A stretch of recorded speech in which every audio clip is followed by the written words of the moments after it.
اس کی حفاظت کے لیے ہم نے اپنے آپ کو اور اس طرح سے یہ تمام سب آزما مراحل کو طے کیا ہے. تم نے کیا کیا؟ تم نے کیا کیا بتاؤ؟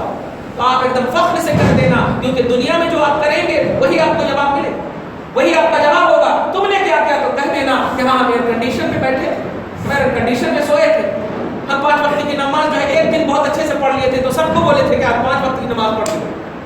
نہیں کہہ رہے.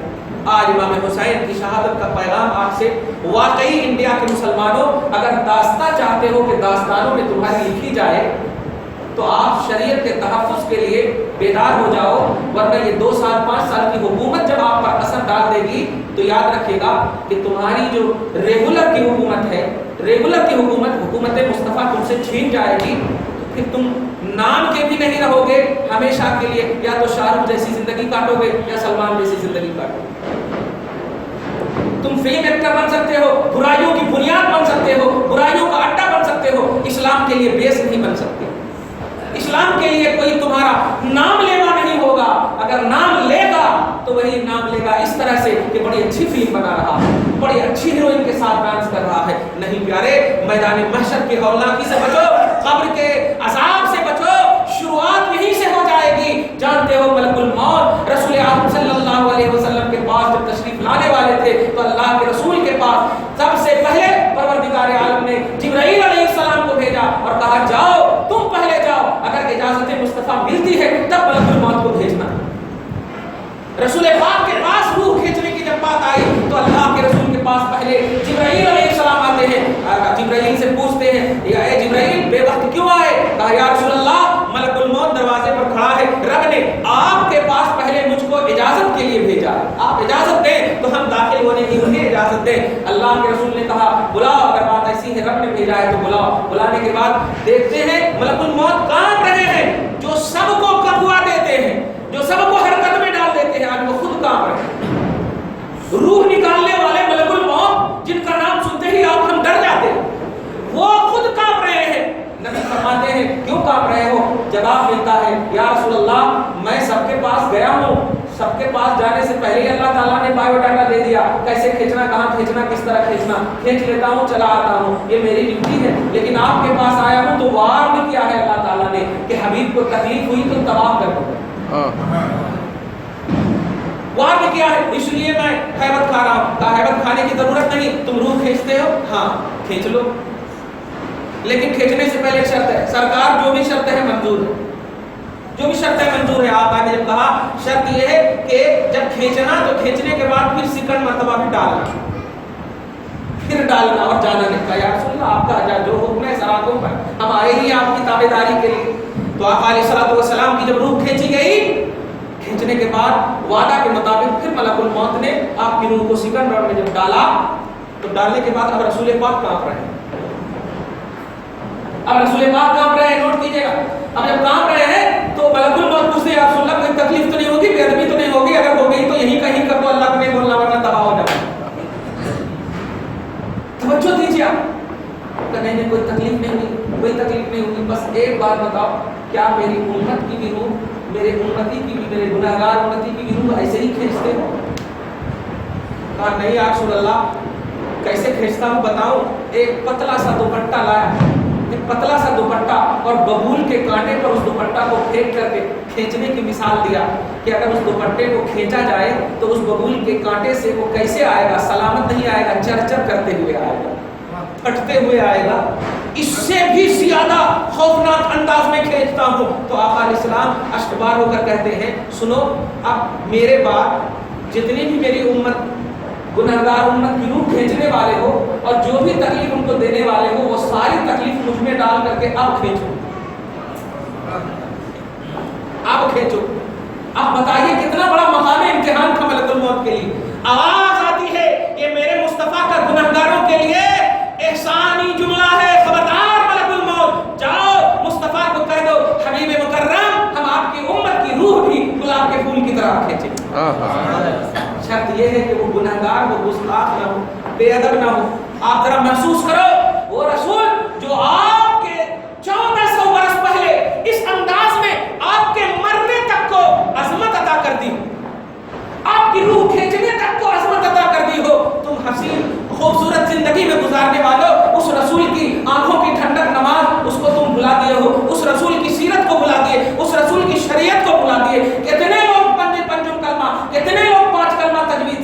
ہو. کتنے لوگ LKG UKG سب جانتے ہو, انگلش بولے تو خراڑ انداز میں خوب زوردار بولنے لگتے ہیں بچے, لیکن مصطفیٰ کے والد کا نام کیا ہے, مصطفیٰ کی نانی کا نام کیا ہے, ان کے سسر کا نام کیا ہے, ان شادیاں کس سے کیے, یہ کسی کو نہیں معلوم ہے.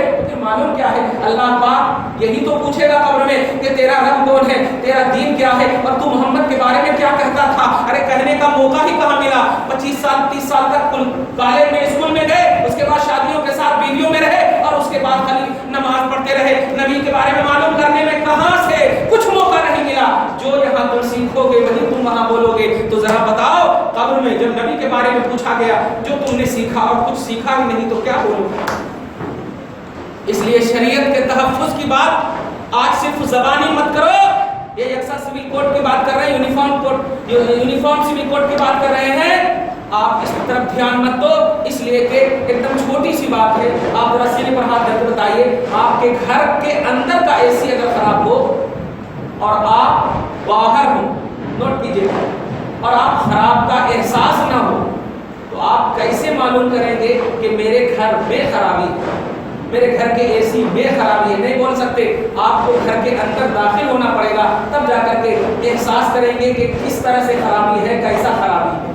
تو اب میں ایک جو فار ایگزامپل جو میں دینے جا رہا ہوں وہ یہ ہے کہ کسی بھی غیر مسلم کی باتوں پر دھیان مت دو, چاہے وہ BJP ہو, بجرنگ دل ہو, RSS ہو, شیو سینا ہو, BHP ہو, جو کوئی بھی ہو تنظیم اور تحریک, غیر مسلم جتنی بھی تحریکیں ہیں ان پر دھیان مت دو, اور یہ سوچ کر کہہ دو ارے تم باہر والے ہو, تمہیں کیا معلوم کہ گھر کے اندر کیا ہے. ہم گھر کے اندر والے ہیں, ہمیں معلوم ہے کہ مسلم پرست اللہ کیا ہے, کیا ہمیں معلوم ہے.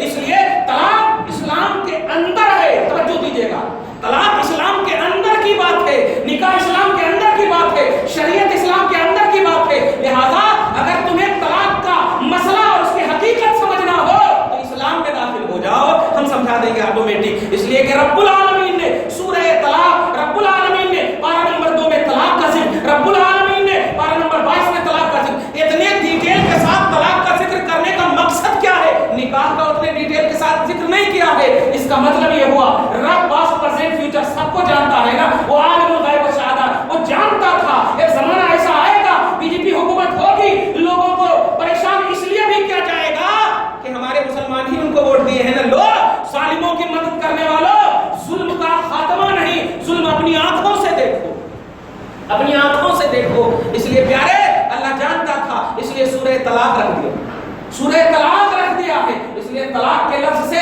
آپ پریشان مت ہو. ہاں ہم بولے تو پریشان, ہم بولے کہ یہ شریعت کے خلاف ہے تو پریشان ہو. کیوں؟ کیونکہ ہم گھر والے ہیں, ہم اسلام کے اندر داخل ہیں. تو جو کوئی اسلام کے باہر, چاہے وہ مودی ہو یا RSS ہو, چاہے شیو سینا کا کوئی لیڈر ہو, کوئی بھی لیڈر اگر بول رہا ہے تو وہ اسلام میں ہے ہی نہیں. تو اسلام کے اندر داخل ہونے سے پہلے اس کو دعوت دو کہ اسلام کے اندر آؤ, تب سمجھ میں آئے گا. باہر ہی سے AC ٹھیک کرنے والا کہے کہاں خراب ہے تو ان کو بولیں گے نا پہلے چلو تو صحیح, جہاں AC ہے وہاں دیکھو تو صحیح. باہر ہی آپ پوچھ رہے تو کہاں سے معلوم ہے, نہیں نہیں AC خراب ہے, آپ کا دیکھ, ارے تو خراب ہے خالی بولو گے یا دیکھو گے کہ خراب کی وجہ کیا ہے. اگر ایک وائر کٹا ہوا ہے تو پورے AC کو ریجیکٹ نہیں کر سکتے. توجہ دیجیے, میں جو آپ جو ذہن دینے جا رہا ہوں یہ ہے, اگر ہم نے غلطی کی ہے, ہمارے مسلمان نے غلطی کی ہے, تو یہ مسلمانوں کی غلطی سمجھو, اسلام کی غلطی مت سمجھو, یہ غلطی مت کرو. میں جو ذہن دینے جا رہا ہوں یہ ہے,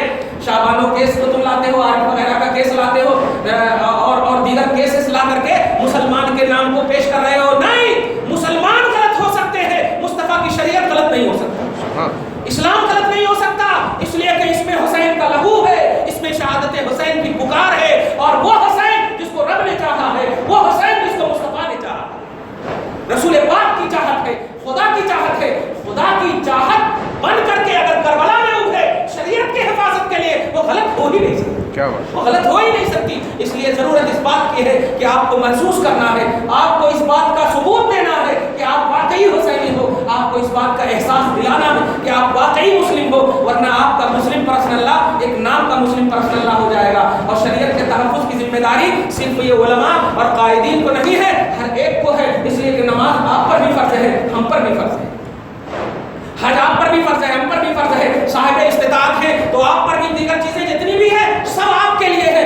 آپ اسلام میں ہو, اسلام کے اندر ہو, اسلام میں داخل ہوئے ہو, بات کی ہے کہ آپ اسلام میں داخل ہو تو آپ داخلی معاملات میں کسی خارجی کو پسند نہ کرو، داخلی معاملات میں کسی باہر والوں کی باتوں پر دھیان مت دو۔ یہ ٹیویوں کی دنیا، یہ انگریزوں کی دنیا، یہ یہودیت کی دنیا، یہ عیسائیت کی دنیا، آپ بالکل تک دو۔ ایسے ہی جیسے کہ ایک لفظ بولتا ہوں، اگر میں آپ کو کہوں کہ کیا آپ نے اپنی ماں کا ڈی این اے تلاش کیا ہے تو آپ کیا کہو گے؟ مفتی صاحب آپ مفتی ہیں اس لیے لحاظ کر رہا ہوں، وہی جملہ بولو گے آپ؟ صحیح ہے، تو بالکل صحیح ہے۔ اگر میں کہوں آپ اپنے باپ کے اصلی بیٹے ہو، کیا پروف ہے، ڈی این اے کروائے کیا، تو آپ کہو گے مفتی صاحب اگر بات ایسی ہے تو آپ یہاں سے چلے جائیے۔ کیا مطلب؟ بے سوچے سمجھے آپ مفتی کو ریجیکٹ کر دو گے، کیوں؟ اس لیے کہ ماں باپ پر اتنا کمان ہے کہ میرے ماں باپ حق ہے تو حق ہے، بس صحیح ہے تو صحیح ہے، کہہ دیا کہ یہ ماں ہے تو ہم نے مان لیا، ڈی این اے جیسا بھی ہے، ہم کہیں گے ڈی این اے کی تعریف کریں گے۔ ایسے ہی میرا نبی اتنا حق ہے، میرا خدا اتنا حق ہے کہ ان دونوں نے جب کہہ دیا کہ اسلام حق ہے تو اسلام حق ہے، بس کیا بات ہے، شریعت حق ہے تو شریعت حق ہے، ہم ڈی این اے نہیں تلاشیں گے، کیا ہے کیسے ہے، پوری طرح سے تلاشنے کے بعد ہی، اس لیے کہ ہماری سوچ لمیٹڈ ہے، خالق کی ذات ان لمیٹڈ ہے، ہماری سوچ لمیٹڈ ہے، مصطفیٰ جان رحمت کے اوصاف بے عیب تناہی سے بری ہے، نبی اعظم صلی اللہ علیہ وسلم مخلوق میں سب سے اعلیٰ ہے، اور رسول اللہ تبارک و تعالیٰ خالق میں سب سے بیسٹ ہے، نہ اس کی کوئی مثال ہے نہ خلق میں مصطفیٰ کی کوئی مثال ہے، اور جب دونوں نے چوائس کیا ہے شریعت محمدی کو، اسلام کو، تو اب ان کے چوائس کو کوئی ریجیکٹ نہیں کر سکتا، اس لیے کہ جو کوئی بھی ہوگا وہ یا تو رسول کے بعد ہوگا، صحابہ کے بعد ہوگا، تابعین کے بعد ہوگا، تو آج کے جنریشن پر ہم اتنا دھیان دھرے ہی نہیں، ورنہ آپ یوں سمجھو کہ آپ باپ ماں کو ڈی این اے کے بعد باپ ماں تسلیم کر رہے ہیں، اور یہ ناخلق بیٹے کی شان ہے، ناخلق بیٹے کی پہچان ہے۔ اگر باپ ماں ہمارے کیسے بھی ہو، کسی بھی طرح سے ہو، ہم آنکھ بند کر کے آنکھ موچ کر کے انہیں مان لیے ہیں، جب دودھ پلایا ماں نے تو اس وقت ڈی این اے نہیں تلاشا بیٹا، جب خون پسینہ اکٹھا کر کے تمہارے لیے جوانی کی راہ ہموار کی تو اس وقت ڈی این اے نہیں تلاشا، آج تو ڈی این اے تلاش رہا۔ اس لیے جب حسین شہید ہوئے تو تجھے 3 طلاق کا مسئلہ سمجھ میں نہیں آیا، جب سکینہ رو رہی تھی، جب زینب بلک رہی تھی، جب ان سے عصمت و عفت کی چادر لوٹی جا رہی تھی تو اس وقت 3 طلاق کا مسئلہ نہیں سمجھ میں آیا، جب غزوہ احد و بدر و حنین میں صحابہ شہید ہو رہے تھے مذہب اسلام کے لیے، اس وقت تجھے 3 طلاق کا مسئلہ سمجھ میں نہیں آیا، تو آج بھی تو یہی چاہتا ہے۔ ہندوستان کے کارگل میں لڑنے والے، سرحد پر مرنے والے کو سلوٹ کر دینا آسان ہے، لیکن ان کی ماں سے پوچھ، ان کے باپوں سے پوچھ کیا گزر رہی ہے۔ شہید تلنگانہ، شہید انڈیا، بھارت کے شہید، لیکن ان کے ماں باپ سے پوچھ، میں بلا اختلاف مذہب و ملت بول رہا ہوں، مرنے کا کیا احساس ہوتا ہے، ذرا مر کے تو دیکھ، مر کے دیکھ تب سمجھ میں آئے گا۔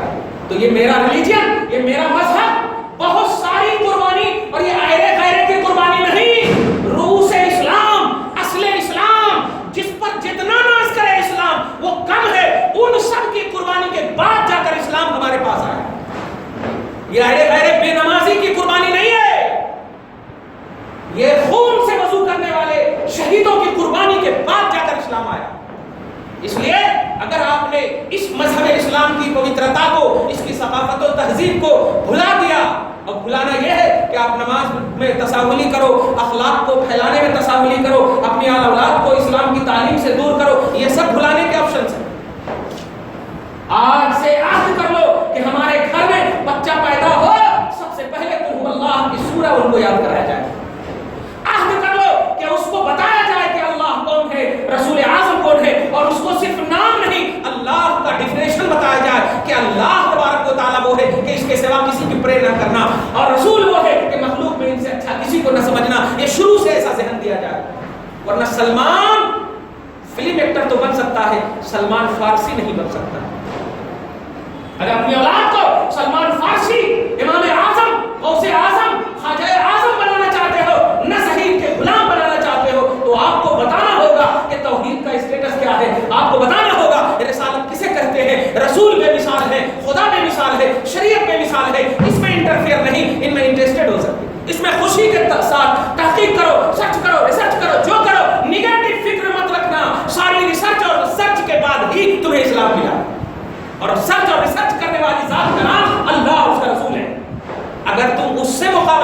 کے لیے آئے ہو تو آ جاؤ. 3 طلاق کا مسئلہ اللہ نے پیش کیا. اور نمبر 2 سورہ طلاق کے آیت نمبر 230 میں آپ دیکھیے 3 طلاق کا مسئلہ. اگر 3 طلاق دے دے اپنی بیوی کو کوئی فلا تحل لہ تو بیوی حلال نہیں ہے. تو اس کا مطلب یہ ہوا تم مسلم پرسنل لا پر اٹیک مت کرو, اس آیت کے نکالنے کی بات کرو. اور جب ہم ارے تیرے 5 سال کی حکومت کی بات کر رہے ہو, سلمان رشدی کو زندگی بھر تک کے لیے انڈیا سے نکال دیے ہیں.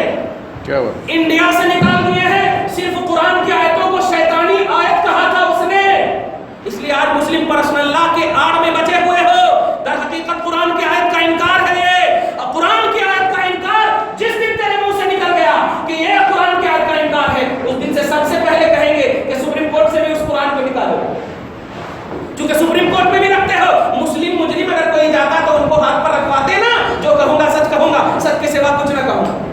یہ قرآن رکھواتے ہو, اس لیے تم یہ نہیں کر سکتے. اس لیے مسلمان باخبر ہو جاؤ. یہ چولے بدل بدل کر, شکلیں بدل بدل کر, یہودی فکر لے کر یا یزیدی فکر لے کر کے, نام کام یہ ساری چیزوں کو لے کر کے اتنا خلط ملط اور اتنا کنفیوژن میں ڈال دے رہے ہیں, اتنا پریشان کر دے رہے ہیں آپ کو کہ آپ بس اللہ اکبر کہو تو پتہ نہیں عصر کی نماز پڑھنے آئے ہو یا ظہر کی نماز پڑھنے آ رہے ہو. یہ تک تجھے نہ معلوم ہو, بس یہ چاہتے ہی یہی ہے. کیونکہ وہ جانتے ہیں کہ اگر توجہ اللہ سے حاصل ہو گئی تو یہ ولی بن جائے گا, توجہ رسول حاصل ہو گئی تو یہ وقت کا غوث بن جائے گا. اور یہ نہیں بنانا چاہتے ہیں, اس لیے توجہ اللہ کی سخت ضرورت ہے, توجہ رسول کی سخت ضرورت ہے. اور اس کا آغاز بڑے لوگ اپنے گھر سے کریں.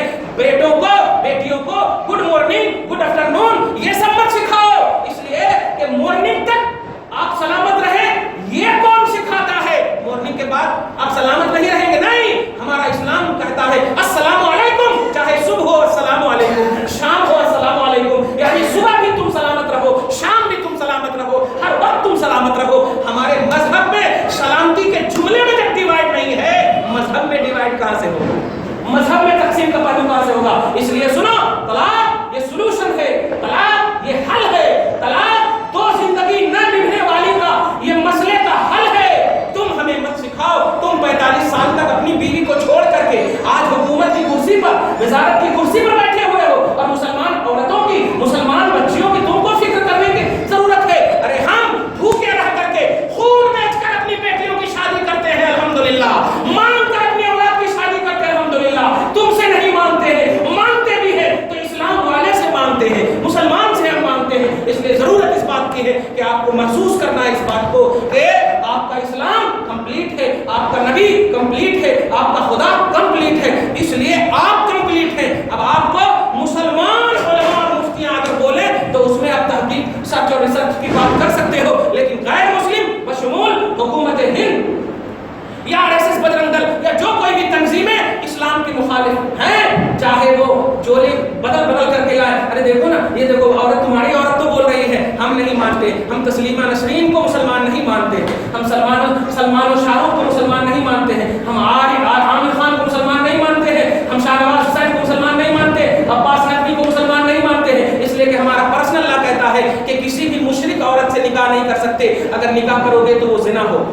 اور یہ سب کسی نہ کسی مشرکانی سے شادی کیے ہوئے ہیں, اور اس شادی کو بڑا اچھا نام دے رہے ہیں, سیکولرزم کا نام دے رہے ہیں. تم کو جو دینا ہے تو بیوی سے 1 سیکنڈ پہلے بھی انگیجمنٹ اگر ہو گیا ہے, 1 سیکنڈ پہلے بھی نکاح سے پہلے بیوی اور شوہر جیسی بات کرو گے تو زنا وہ کہلائے گا. یہ میرے اسلام کی تعلیم ہے. 1 سیکنڈ پہلے بھی بیوی اور شوہر جیسی بات کرو گے, انگیجمنٹ کرنے والے مردوں یا عورتوں, یہ زنا کہلائے گی. اب یہ بتائیے شریعت کو ضرورت کیا تھی زنا کا فتویٰ دینے کی؟ جو کر رہے ہیں کرو.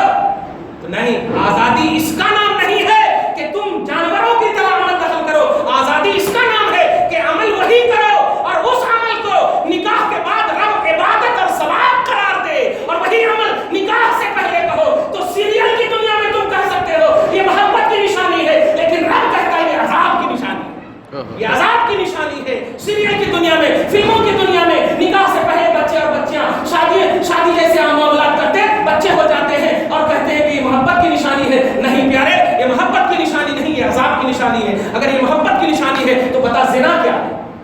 زنا کہتے کس کو ہے؟ زنا کا تصور کیا ہے؟ زنا کا خیال کیا ہے؟ زنا کا مذہبی اثر کیا ہے؟ مذہبی ویو کیا ہے؟ مذہبی تاثر کیا ہے؟ اس لیے کہنا پڑے گا کہ ہمارا مذہب ہر زاویے سے ہر ایک کو اس کا اسٹیٹس عطا کرتا ہے, چاہے وہ مرد ہو یا عورت ہو. خصوصاً عورت کے معاملے میں